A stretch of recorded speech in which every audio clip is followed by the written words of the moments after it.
Hello guys, welcome to easy way study. I hope आप सभी अच्छे होंगे। आज का सेशन स्टार्ट करते हैं। डिस्कस करेंगे आज अपने कल वाले टॉपिक से ही। तो कल अपनों ने क्या पढ़ लिया था, एग्जॉस्ट का कंपोनेंट ऑफ एग्जॉस्ट सिस्टम के बारे में अपनों ने पढ़ चुके थे। टेल पाइप तक अपने कर लिया था। सॉरी सॉरी सॉरी, आवाज वगैरह सभी सही आ रही है। आगे डिस्कस करते हैं। सभी फोटोज ही हैं, कल की तरह बड़े ही आराम से करेंगे, जल्दबाजी किसी को कोई भी नहीं होगी। तो डिस्कस करते हैं methods for controlled emission. Method for control emission के बारे में डिस्कस करते हैं। मैं फोटो ले लूँ एक सेकेंड। एमिशन अपने को लेनी है 8 से 11 नंबर की, तो ये रहा मेथड फॉर कंट्रोलिंग एमिशन। मैं इसको बड़ा ही कर देता हूं, इतना ही होगा। हाँ, इसको इरेज कर देते हैं। ऊपर लिखा हुआ है तो वो आपको समझ आ जाएगा। रेड पेन ले लेते हैं, नहीं ब्लू लेते हैं। ओके, आराम से समझ आ रहा होगा, चाहे वो हिंदी वाला है, चाहे वो कोई बच्चा इंग्लिश वाला, तो खैर आएगा ही। पर हिंदी वाले को भी एक चीज समझ आ रही होगी, इंक्रीज डिक्रीज क्या कहते हैं, टेम्परेचर, प्रेशर, वॉल्यूम, ये सब आपको पता होगा। ठीक है, किसी को कोई प्रॉब्लम नहीं होगी। एक एक डिस्कस करते हैं। मेथड ऑफ कंट्रोलिंग एमिशन के बारे में डिस्कस करें। सबसे पहले अपने बात करेंगे NOx, मतलब ऑक्साइड्स ऑफ नाइट्रोजन, नाइट्रोजन की ऑक्साइड। ठीक है, उसके बारे में डिस्कस करेंगे। ये सब चीजें अपने कल पढ़ चुके हैं, तो अभी इतना मतलब मैं आपका समय बर्बाद नहीं करूंगा। तो NOx डिक्रीज होगा, मतलब क्या, कम होगा। ठीक है, कैसे कम होगा, decreasing the combustion chamber temperature, मतलब कंबसन चैम्बर जो है उसका अगर तापमान, कंबसन चैम्बर का तापमान यदि कम कर दिया जाए, तो आप ये समझ लीजिए कि जो नाइट्रोजन का जो एमिशन हो रहा है, जो मतलब निकासी हो रही है नाइट्रोजन की, वो कम हो जाएगी। ये बात आप समझ गए हो। ठीक है साहब। अब आप बात करें कि सर नाइट्रोजन की कंबसन चैम्बर का जो तापमान है उसको कैसे कम कर सकते हैं, तो वो कर सकते हैं कंप्रेशन रेशो को कम करके, स्पार्क की टाइमिंग को मेंटेन करके, जो चार्ज आ रहा है, मिक्सर आ रहा है, उसके टेम्परेचर को डिक्रीज मतलब कम करके। डिक्रीज मतलब आप सभी को पता ही होगा, डिक्रीज और इंक्रीज है ना। डिक्रीज और इंक्रीज मतलब इसका मतलब कम, और इसका मतलब क्या, ज्यादा ज्यादा या बढ़ाना, इसका कम करना और इसका बढ़ाना। इंजन की स्पीड को कम करके अपने कंबशन चैम्बर का तापमान है उसको क्या कम कर सकते हैं। इनलेट चार्ज, जो प्रेशर आ रहा है इनलेट पे, उसको कम करके कर सकते हैं। एग्जॉस्ट गैस को रिसर्कुलेशन से कर सकते हैं, और ह्यूमिडिटी को बढ़ाकर भी अपने क्या कर सकते हैं, कंबशन चैम्बर का जो तापमान है उसको कम कर सकते हैं। मुद्दे वाली बात एक ही याद रखनी है, इतना इतना इतना लंबी चौड़ी हुआ अपने से कोई नहीं पूछेगा। मुद्दे वाली बात अपने को एक ही याद रखनी है, फिर भी याद कर लेना। देखो मैं जो चीज करवाता हूं वो याद कर लिया करो। मुद्दे वाली बात करनी है, डिक्रीज ये इंपॉर्टेंट है अपने लिए बात। अगर आपसे पूछा जाएगा तो बेसिकली नॉर्मल, जब हार्ड पे आ जाएगा तब तो अपने से ये भी पूछा जाएगा, कोई प्रॉब्लम नहीं है। ठीक है, ये भी पूछा जा सकता है, परंतु एक बेसिक की बात करें, एक मॉडरेट लेवल के एग्जाम की बात करें, उसमें बात करें कि अपने नाइट्रोजन को कैसे कम कर सकते हैं, ऑक्साइड ऑफ नाइट्रोजन को, तो कंबशन चैम्बर का टेम्परेचर कम करके। अगर आप उससे आगे जाना चाहते हो, एक चैन के रूप में अगर आप पढ़ना चाहते हो, तो उससे आगे बात करें कंबशन चैम्बर का तापमान कैसे कम हो सकता है, तो चाहे आप कंप्रेशन रेशो को कम कर दो, स्पार्क की टाइमिंग को रिटार्डिंग कर दो, मतलब मेंटेन कर दो, चार्जिंग का जो टेम्परेचर है, जो चार्ज का टेम्परेचर, चार्जिंग नहीं, जो अपने फ्यूल और एयर का मिक्सर आ रहा है उसको कम कर दो, उसके टेम्परेचर को, इंजन की स्पीड को कम कर दो, जो मिक्सर आ रहा है इनलेट में उसके प्रेशर को कम कर दो, जो एग्जॉस्ट गैस है उसको रिसर्कुलेशन उसका कर दो, ह्यूमिडिटी को बढ़ा दो। ठीक है, इन सब चीजों से क्या हो जाएगा, अपना कंबशन चैम्बर का टेम्परेचर क्या हो जाएगा, कम हो जाएगा। ये सब बातें आपकी कंबशन चैम्बर के लिए इंपॉर्टेंट है, इसको भी याद कर लेना। ठीक है, ये सब बातें आपकी इंपॉर्टेंट है, कंट्रोल एमिशन के लिए नहीं, परंतु कंबशन चैम्बर के लिए आपके लिए इंपॉर्टेंट है, तो इसको भी याद करके रहना। आगे चलते हैं, इतनी बात आपको समझ आ गई होगी। आगे मूव करते हैं फटाफट, बहुत ही जल्दी अपना ये टॉपिक हो जाएगा, अभी अपने को कोई इतनी चिंता वाली बात नहीं है। अच्छा साहब,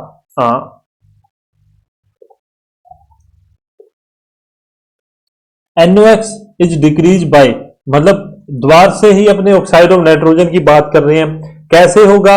जब अपने by decreasing oxygen available in the flame front, मतलब जो ऑक्सीजन अपने पास अवेलेबल है उसको थोड़ा सा कम कर दिया जाए ना, तब क्या होगा अपने पास,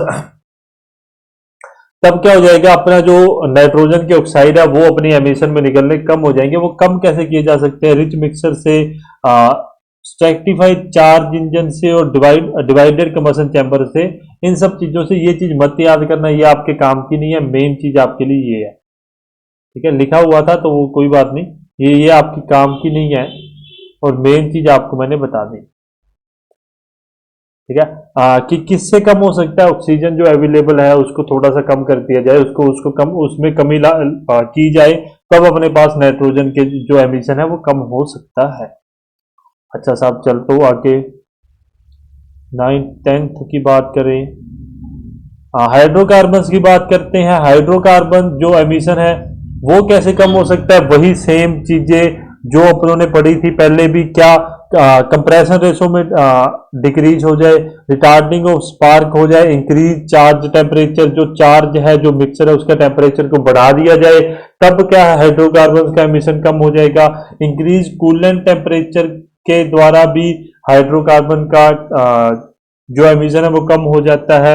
एग्जॉस्ट मैनिफोल्ड को इंसुलेशन करने से, मतलब इंसुलेशन मतलब जहां से किसी प्रकार की गर्मी का आदान प्रदान ना हो, हीट का, उसको इंसुलेशन कहते हैं। वो करने से, इंजन की स्पीड बढ़ा देने से, और लीन मिक्सर को यूज करने से क्या, हाइड्रोकार्बन का एमिशन क्या हो जाएगा, कम हो जाएगा। अब आप कहोगे सर वहां पर तो इससे उल्टा हो रहा था नाइट्रोजन का, यही चीजें अपने को BS3 BS4 में समझने वाली होगी जब भी फ्यूचर में अपने पढ़ेंगे कि किस प्रकार से उन्होंने क्या क्राइटेरिया दे रखा है हाइड्रोकार्बन्स के लिए, क्या उन्होंने नाइट्रोजन के लिए, सल्फर के लिए दे रखा है, इन सब चीजों के लिए क्या उन्होंने क्राइटेरिया दे रखा है। उसी क्राइटेरिया पर ही BS3 BS4 काम करते हैं। उसमें मेन पर्पज होता है पोल्यूशन को कम करना। BS3 में ज्यादा पोल्यूशन है, BS4 में कम है, BS6 में उससे भी कम पोल्यूशन अपने को देखने के लिए मिलेगा।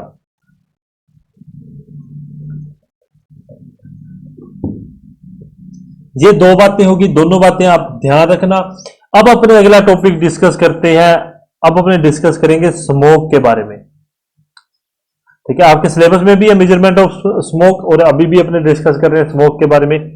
तो फोटो 2 से 5 तक की मैंने सब कुछ फोटो में ले रखा है, सब कुछ, ठीक है। ध्यान रखना, 4 प्रकार की स्मोक पड़ेंगे। सबसे पहले अपने बात करें व्हाइट स्मोक। इसको थोड़ा सा गहरा करूं क्या? मैं यहां लिख देता हूं, थोड़ा साइड में लिख देता हूं, व्हाइट स्मोक, व्हाइट स्मोक, ठीक है।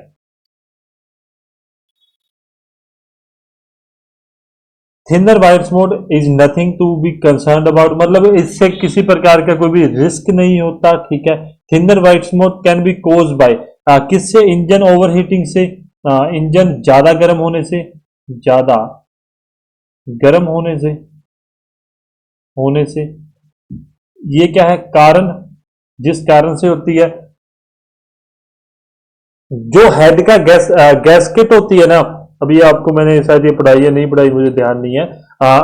इंजन ब्लॉक और हेड के बीच में एक गैसकेट लगाई जाती है, यदि वो फट जाए या उसमें ब्लोन हो जाए, तब अपने को क्या होता है, गैसकेट में आ, तब अपने पास व्हाइट स्मोक आने के चांसेस होते हैं। या इंजन में किसी प्रकार का कोई भी क्रैक हो, दरार जिसे अपने कहते हैं, दरार अगर अपने को देखने के लिए मिले, तब भी अपने को क्या है, व्हाइट स्मोक देखने के लिए मिल जाती है। इस बात को आप ध्यान में रखोगे। कुछ भी नहीं है, कुछ भी नहीं है, कारण बता दिए। अगर इंजन ज्यादा गर्म हो जाए तब भी, यदि हेड की गैसकेट फट जाए या उसमें किसी प्रकार का विस्फोट हो जाए तब भी, और यदि इंजन का जो ब्लॉक है उसमें किसी प्रकार का कोई भी क्रैक अपने को देखने के लिए मिले, तब भी अपने को व्हाइट स्मोक देखने के लिए मिलता है, ठीक है साहब। आगे चलते हैं, आराम से पढ़ रहे हैं, जल्दबाजी किसी की नहीं है, हिंदी इंग्लिश दोनों को साथ में लेते हुए चल रहे हैं, ठीक है। आगे डिस्कस करता हूं blue smoke. Blue smoke, blue smoke कब निकलती है, उसका कारण क्या है? या तो जो ऑयल है, मतलब ऑयल किस प्रकार का, जो लुब्रिकेशन ऑयल वगैरह या कूलेंट वगैरह, उस वो अगर जलने लग जाए, ठीक है, या फिर किसी प्रकार का लीकेज हो जाए कंबशन चैम्बर में। बेसिकली यही बात है कि यदि किसी प्रकार से जो चैम्बर में ऑयल अगर पहुंच जाए किसी भी लीकेज से, तब अपने को ब्लू स्मोक देखने के लिए मिलता है। इस बात को भी आप समझ सकोगे, ठीक है। जब कंबशन चैम्बर में, कंबशन चैम्बर में कोई ऑयल लीकेज हो, उस कारण से अपने को ये देखने के लिए मिलता है ब्लू स्मोक। आसानी से समझ जाओगे। आगे चलते हैं।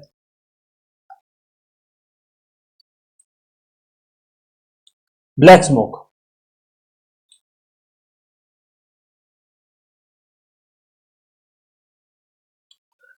ब्लैक स्मोक का कारण क्या क्या है?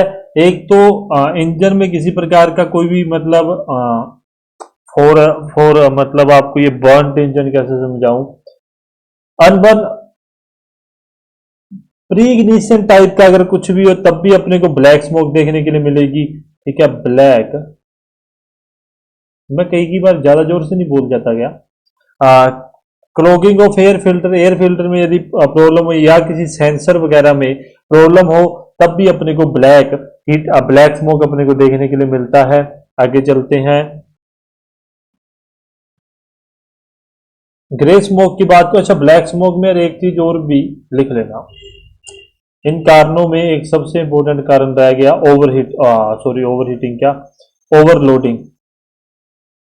ओवरलोडिंग, ओवरलोडिंग के कारण भी अपने को ब्लैक स्मोक देखने के लिए मिलेगा। ध्यान रखना, ओवरलोडिंग जब होती है तब अपने कौन सा मिक्सर यूज करते हैं? रिच मिक्सर का अपने इंजन के अंदर यूज करते हैं। जब भी लोड ज्यादा हो जाएगा, देन अपने रिच मिक्सर इंजन को प्रोवाइड करेंगे, जिस कारण से भी ब्लैक स्मोक अपने को देखने के लिए मिल सकती है। बैट टर्बोचार्जर के द्वारा ट्रबल इन ट्रांसमिशन फ्लूइड के ट्रांसमिशन के अगर किसी भी प्रकार का परेशन कुछ ऐसा होता है, मतलब आदान प्रदान में फ्लूइड की कोई प्रॉब्लम आए, या वैक्यूम मॉड्यूल में कोई प्रॉब्लम आए, तब ये सभी बच्चों वाली चीजें हैं। याद कर लेना, ये मत सोचना कि मैंने कह दिया बच्चों वाली चीजें हैं, तब आप नहीं करोगे, याद कर लेना। कुछ भी पूछा जा सकता है, इस चीज का कोई भी वो नहीं है कि आपसे क्या पूछा जाएगा और क्या नहीं पूछा जाएगा, इसलिए इस चीज को ध्यान में रखना। अच्छा, बात करूं, मैं कहाँ लिखूं ये चीज, एक सेकेंड, यहीं पे लिख देता हूं। स्मोक जो है उसको मेजर्ड किया जाता है, मेजर किया जाता है किसके द्वारा? स्मोक मीटर के द्वारा। स्मोक मीटर आता है जिसके द्वारा जो स्मोक या जो धुआं निकलता है उसको अपने मेजर करते हैं। इस बात को ध्यान में रखेंगे। आगे चलते हैं 18 और 19 नंबर फोटो पे, जहां पर आपको दो स्मोक मीटर के बारे में बताऊंगा। 18 नंबर, ये रहा। दो स्मोक मीटर के बारे में अपने डिस्कस करते हैं। दूसरा भी मैं आगे लिख देता हूं, लिख क्या देता हूं, मैंने सभी फोटो लगा रखे, सभी A to Z। चलिए आगे। एक तो है बोस, बोस का स्मोक मीटर अपने यूज करते हैं, जो मतलब ज्यादातर व्हीकल्स में देखने। एक हेट्रीडेज स्मोक मीटर भी अपने को देखने के लिए मिल जाता है। ठीक है भाई, चले आगे। आगे क्या मतलब, इस चीज को समझे। The intensity of smoke is express in the term of smoke density, मतलब जो स्मोक की इंटेंसिटी है, तीव्रता है जो स्मोक की, उसको अपने किस चीज में, किस वे में करते हैं? स्मोक के घनत्व के वे में अपने उसको पढ़ते हैं। इस बात को आप ध्यान में रखना। नॉर्मल से एक परिभाषा है, वो आप समझ गए हो कि स्मोक की डेंसिटी, तीव्रता को स्मोक की घनत्व के तौर पे अपने प्रदर्शित करते हैं। इस बात को आप ध्यान में रखोगे। वॉल्यूम वगैरह सभी को सही आ रही होगी, किसी को कोई प्रॉब्लम नहीं होगी। It is defined at the ratio of electrical output from the photo cells when an exhaust sample is passed through the tube to the electrical output when the clean air is supplied। सुनते रहो। Confuse मत होना, confuse मत होना, अभी आपको हिंदी वालों को समझाता हूं। देखो देखो देखो, मैं पहले इसको लिख देता हूं। इंटेंसिटी का मतलब क्या? तीव्रता। और डेंसिटी का मतलब क्या? घनत्व। ये क्या कह रहा है? इसको परिभाषित किया जाता है एज ए रेशियो, अनुपात of electric output from the photo electric cell. ये जो फोटो इलेक्ट्रिक सेल है, इसके द्वारा जो इलेक्ट्रिक आउटपुट अपने को देखने के लिए मिलती है, आउटपुट अपने को देखने के लिए मिलती है, कब कब किनका रेशियो, किनका अनुपात? जब अपने एग्जॉस्ट गैसेस को पास करवाते हैं इस ट्यूब में से, और दूसरा जब अपने एक साफ हवा को पास करवाते हैं इस ट्यूब में से, उससे ही अपने को पता लग पाएगा कि इसके अंदर कितनी स्मोक जनरेट हो रही है इन सब चीजों से। तो वो चीज भी अपने को ध्यान में रखनी है। When an exhaust sample is passed through the tube, क्या जब एक एग्जॉस्ट का सैंपल को पास करवाया जाता है एक ट्यूब से टू द इलेक्ट्रिक आउटपुट, मतलब दूसरे का इलेक्ट्रिक आउटपुट जब अपने क्लीन एयर को सप्लाई करते हैं इस ट्यूब में से, तब। इतनी बात आप समझ गए होंगे, आपको आसानी से समझ आ गई होगी, किसी को कोई प्रॉब्लम नहीं होगी। हिंदी में भी वो चीज मैंने समझा दी है। क्या है? इसको परिभाषित किया जाता है, अनुपात है किस चीज का? कि जो इलेक्ट्रिक आउटपुट जो फोटो इलेक्ट्रिक सेल पे अपने को मिल रहा है, कब, किन दो चीजों का? पहली चीज तो जब एक एग्जॉस्ट गैस को सप्लाई किया जाता है, दूसरी चीज जब एक क्लीन एयर को अपने सप्लाई करते हैं, उसके दोनों के रेशो को अपने मेजर करते हैं, और उसी को कहते हैं हेटरी डेज स्मोक मीटर। इस बात को आप ध्यान में रख लेना।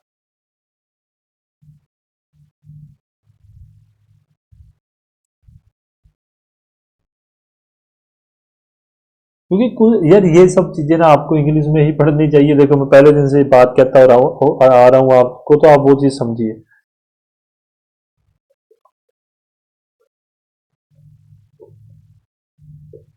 एक तो हो गया वो।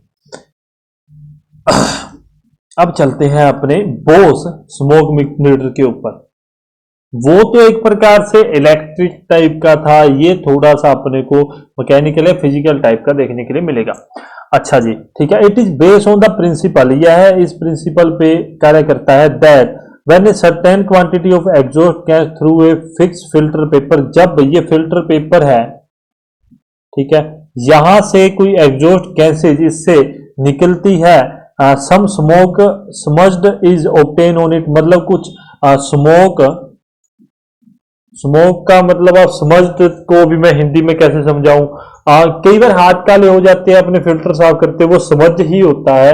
अभी आप समझ गए होंगे प्रैक्टिकल लाइफ में, मतलब वो गंद नहीं कह सकते यार, इसको प्रॉपर एक लैंग्वेज नहीं मेरे दिमाग में आ रही है, कि जैसे अपन किसी फिल्टर को छूते हैं तो उसमें महसूस होता है ना कि वो स्मोक इकट्ठा हुआ है, उसी को समझ कहते हैं। अब आप ये बात समझ जाओगे कि एक मड टाइप ना, एक मिट, मतलब मड को भी अभी मैं मड टाइप सिस्टम को अपने समझ कहते हैं, जो स्मोक से उत्पन्न होता है, which is measure by smoke intensity, जिसको अपने स्मोक की इंटेंसिटी के द्वारा मेजर करते हैं। मेन बात समझ गए, कुछ नहीं है, एक फिल्टर पेपर लगा होता है जिसमें जो समझ इकट्ठा होता है उसको ही अपने मेजर करके अपने स्मोक को मेजर करते हैं। A fix quantity of the exhaust gases from the engine is introduce into A tube when it pass through a fix filter paper. कि एक fix quantity of exhaust gases from the engine, मतलब क्या है कि engine से एक fix quantity जो है वो क्या है, ट्यूब में जाती है, जो एक फिल्टर पेपर से होके निकलती है, कि यहां से एक फिक्स क्वांटिटी ही अपने को देखने के लिए मिलेगी, एक फिक्स मात्रा ही देखने के लिए मिलेगी। Depending upon the smoke density some quantity of smudge is deposit on the filter paper which can be evaluate optically, जिसको अपने इवेल्युएट करते हैं, जो समझ इस फिल्टर पेपर के ऊपर इकट्ठा हो जाता है, उसको ही उससे ही अपने को पता लगता है कि किस प्रकार से जो इंजन है वो कितने लेवल पर अपने को स्मोक जो है वो जनरेट कर रहा है। इस बात को आप ध्यान में रखोगे, इतनी बात आप समझ गए हो, ध्यान में रख लेना। इसके अंदर एक फिल्टर पेपर होता है जिसके थ्रू से जिसके पाइप में लगा होता है या किसी भी ट्यूब में लगा होता है जहां से एग्जॉस्ट गैस को गुजारा जाता है, फिल्टर पेपर से होते हुए एग्जॉस्ट गैस बाहर निकलती है। इस बात को ध्यान में रख लेना। आगे चलते हैं। ज्यादा जल्दी तो नहीं हो रहा ना, कोई बात नहीं समझ आया आप पूछ लेना। अरे मैंने ये क्या लिख रखा है, अच्छा इसको मैं करवाता हूँ। अभी अभी कर लो, अभी कर लो, या लास्ट में थोड़ा सा करवाऊं। चलो मैं लास्ट में लेता हूं इसको ना, लास्ट में लेता हूं। अच्छा ठीक है, यहां तक स्मोक की बात होगी। स्मोक में तो अपने डिस्कस कर लिया था एग्जॉस्ट एमिशन के बारे में। अब अपने बात करेंगे नॉन एग्जॉस्ट एमिशन भी होता है, कि कुछ ऐसे ऐसे एमिशन भी होते हैं व्हीकल के द्वारा जो अपने लिए हानिकारक होते हैं। वो कौन कौन से होते हैं, उसके बहुत ही छोटी लैंग्वेज में, मतलब बहुत आसानी से उस चीज को समझने की कोशिश करेंगे नॉन एग्जॉस्ट एमिशन के बारे में। बेसिकली तीन प्रकार के होते हैं, ये तीन प्रकार के होते हैं। वैसे चार प्रकार के होते हैं, पर अब अपने तीन प्रकार के ही पढ़ने हैं। तीन प्रकार के होते हैं। सबसे पहला कौन सा होता है, सबसे पहले होता है फ्यूल टैंक से, ठीक है। The fuel tank amidst fuel vapour into the atmosphere.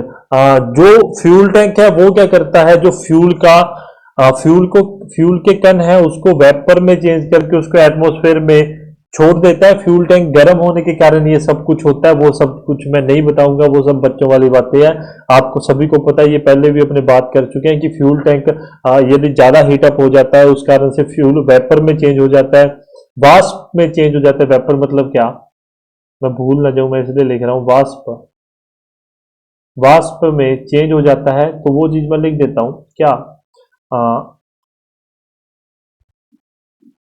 Fuel tank में फ्यूल वेपर या वाष्प वेपर या वाष्प में चेंज होकर एटमॉस्फेयर में चला जाता है, चला जाता है। एक प्रकार से एमिशन ही है जो किया जा रहा है अपने उसके द्वारा। कार्बोरेटर, कार्बोरेटर की बात करूं, एक प्रकार से दोनों के दोनों किस कैटेगरी में आते हैं मैं उसकी बात भी आपको कर दूंगा, ठीक है। मैंने थोड़ा उल्टा लिख दिया वो चीज, कोई बात नहीं। कार्बोरेटर भी सेम ही चीज करती है। The carburettor also gives out fuel vapour.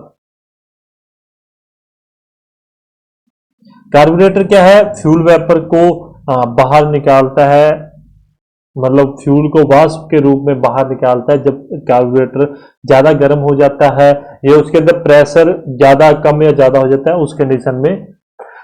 तीसरी बात करूं यदि मैं क्रैंक ब्लो बाय, ठीक है। किसके बारे में बात करें, क्रैंक ब्लो बाय के बारे में। आज तो क्लास मेरे ख्याल से अभी खत्म हो जाएगी अपनी 5 मिनट के अंदर अंदर, कोई बात नहीं। क्रैंक ब्लो बाय के बारे में बात करूं,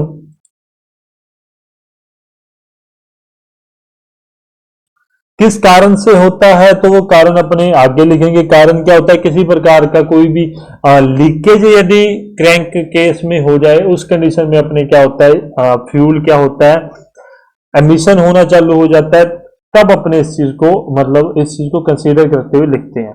तो इट एमिट्स, एमिट्स मतलब एमिशन की तरह ही, मतलब निकासी करता है, निकासी करता है blow by gases and fuel vapour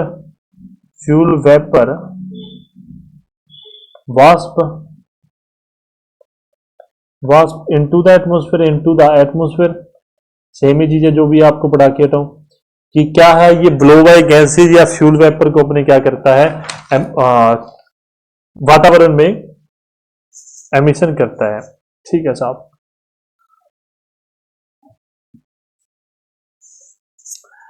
इससे निम्न बात याद रखे। क्या बात याद रखनी है कि इसको और आगे अपने क्या करते हैं, दो हिस्सों में बांटेंगे। एक तो होता है इवेपोरेटिव इवेपोरेटिव लॉसेज। कौन सा इवेपोरेटिव लॉसेज? जो किस कंडीशन में होगा, जो होगा fuel tank bye fuel tank and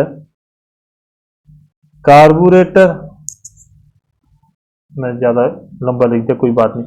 और अप्रोक्स से कितना होता है, 15 से 25% टोटल हाइड्रोकार्बन एमिशन निकालता है। इतना ज्यादा हाइड्रोकार्बन एमिशन निकाला जाता है इवेपोरेटिव लॉसेज से, ये बात ध्यान में रखना। ठीक है साहब। सेकंड मोस्ट बात करूं, यदि मैं सेकंड की बात करूं तो ब्लो बाय लॉसेज। ये किसके द्वारा? बाय क्रैंक केस के द्वारा ये होता है। मैंने फोटो लगा रखी है, वो फोटो लेके आते हैं अपने।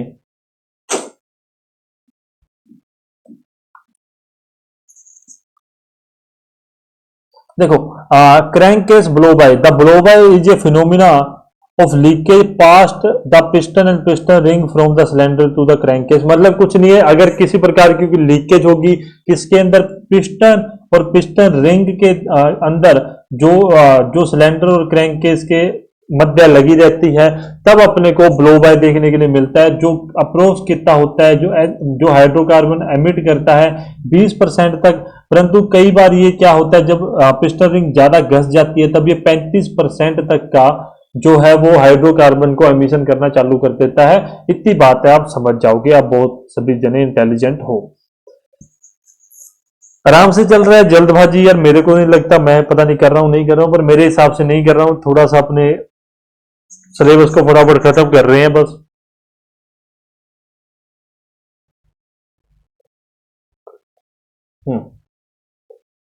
ये लो साहब, भारत स्टेज के बारे में कुछ बातें जो आपको बेसिक है, ज्यादा डेप्थ में नहीं है। इंडियन ड्राइविंग सर्किट स्टैंडर्ड कौन सा? इंडियन 2000 यूरो 1, जो रेफरेंस ली जाती है फॉरेन से, सन 2000 में आया। कहां कहां ये लागू हुआ? तो नेशन वाइड, जिसे अपने BS1 के नाम से जानते हैं, उसको इंडियन 2000 के नाम से भी जाना जाता है, और रेफरेंस ले जाते हैं यूरो 1 से। कौन से ईयर में? 2000 में। कहां कहां नेशन वाइज ये इसको लागू किया गया था। ठीक है। फिर आया भारत स्टेज 2, जिसे BS2 कहा जाता है। समझते रहना, थोड़ी थोड़ी बातें हैं। रेफरेंस क्या है? यूरो 2 से ही रेफरेंस है, ये सब आप नॉर्मल है, ये आप समझते रहोगे। 2001 में इसको लेके आते हैं कहां कहां? NCR, मुंबई, कोलकाता व चेन्नई में।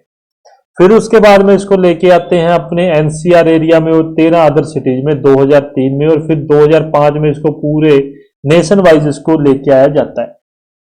ठीक है साहब। फिर बात करते हैं BS3 के बारे में।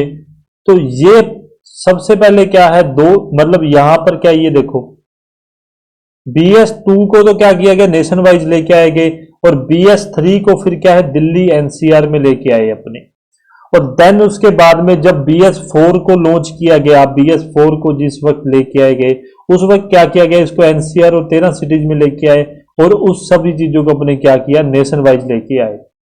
और उसी प्रकार से 2020 और इसके बीच में आप यहां नेशन वाइज लिख लेना, नेशन वाइज ये डाटा नहीं था। ठीक है। और BS5 जो है वो स्किप कर दिया गया, उसको हटा दिया गया है, क्योंकि जो वर्ल्ड में है वो BS7 तक पहुंच चुके हैं। सॉरी, यहां लिख देता हूं, BS7 तक पहुंचने की तैयारी है, और अपने BS5 पे काम करते, इसलिए इसको हटा के सीधा BS6 पे आ गए हैं। तो BS6 क्या है? BS6 जो है अपना, वो 4/2020 से प्रपोज कर दिया गया, एंटायर कंट्री के अंदर इसको लागू किया जाएगा।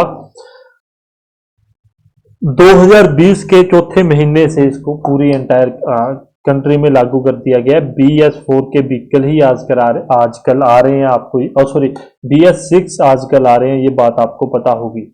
ठीक है। जब मैं जेसीबी में काम करता था तब वहां पर बीएस, आज अभी 2020 शायद उनको आखिरी दे रखा था, पर नहीं कहां तक, यहाँ इस समय तक मेरे ख्याल से उन्होंने BS4 चालू कर रहे थे हैवी व्हीकल्स में शायद। अभी तक BS6 नहीं लेके आए वो। जेसीबी में तो खासकर नहीं आया था।